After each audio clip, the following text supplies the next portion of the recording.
Pihak kepolisian mengungkapkan penyebab meninggalnya ketujuh orang yang jasadnya ditemukan mengapung di kali di Pondok Gede Permai, Jatiasih, Kecamatan Pondok Gede, Kota Bekasi, Minggu, 22 September 2024, pagi. Kapolda Metro Jaya, Irjen Pol Karyoto mengatakan, ketujuh orang tersebut diduga menceburkan diri ke kali saat melihat patroli yang dilakukan kepolisian pada Sabtu, 21 September 2024, malam. Ketujuh orang tersebut, lanjut Karyoto, merasa ketakutan hingga akhirnya nekat menceburkan diri ke kali.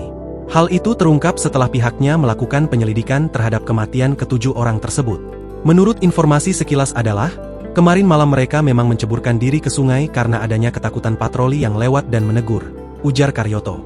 Dengan adanya temuan ini, pihaknya akan menggandeng Divisi Propam Polda Metro Jaya untuk mengusut kasus yang menggegerkan publik ini, termasuk mengusut siapa sosok polisi yang menegur ketujuh orang tersebut. Selain Propam, Karyoto juga bakal menggandeng Komisi Kepolisian Nasional untuk menyelidiki apakah ada penyalahgunaan wewenang oleh personel kepolisian. Menegurnya sejauh mana, yaitu nanti bakal diselidiki oleh Propam dan kami akan membukanya apa adanya, jelas Karyoto. Pada kesempatan yang sama, Karyoto menjelaskan ketujuh mayat yang ditemukan terapung itu memiliki usia yang bervariasi. Salah satunya diduga masih berusia di bawah umur. Mereka, lanjut Karyoto, disinyalir merupakan warga Kecamatan Bantar Gebang, Kota Bekasi. Yang pasti para korban bukan warga sini, tetapi warga Bantar Gebang, sambung Karyoto. Pihak kepolisian saat ini belum bisa memastikan identitas jasad-jasad tersebut.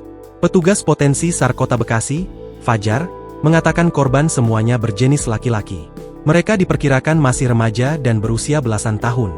Ketujuh mayat tersebut, kata Fajar, mengenakan pakaian yang sama yaitu jaket hitam. Namun, pihaknya belum dapat memastikan apakah ada logo identitas tertentu di jaket itu. Petugas gabungan dari Basarnas, BPBD, dan relawan juga menemukan dompet serta ponsel saat ikut mengevakuasi jasad-jasad itu.